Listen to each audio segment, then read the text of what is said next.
this review and the fallout from the presidential campaign will leave a sort of lingering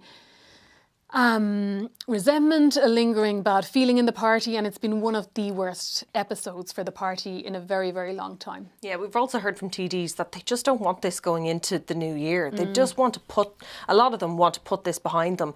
And kind of sense that I have is that there was the rebels who were really unhappy about what happened here, and they were kind of the ones that were potentially going to sign a motion of no confidence into Micheál Martin. But in order for that to have been successful, they needed that kind of middle ground, those people. So they obviously have the Micheál Martin loyalists, and then there's these people in the middle ground.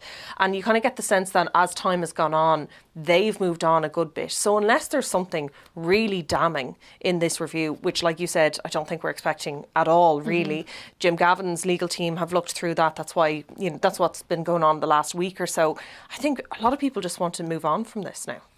Yeah, I think if there was somebody willing to take on and challenge Micheál Martin, an alternative leader, they probably could be Taoiseach now if they wanted to, if they had the killer instinct, if they had the fight to take it on.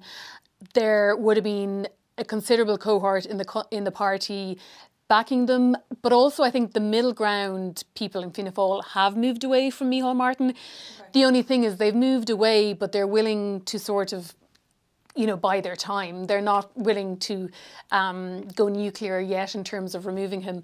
So I think Micheál Martin is damaged, and he will be very damaged going into the next year, but not fatally. And another consideration is the party is going to be celebrating their centenary, 100 years of Fianna Fáil, come April, since the founding of the party.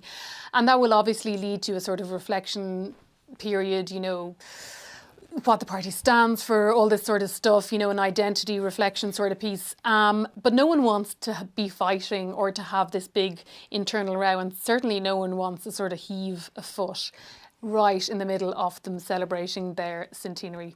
Yeah. Even though what more perfect way to mark it in the most Fianna Fáil of style.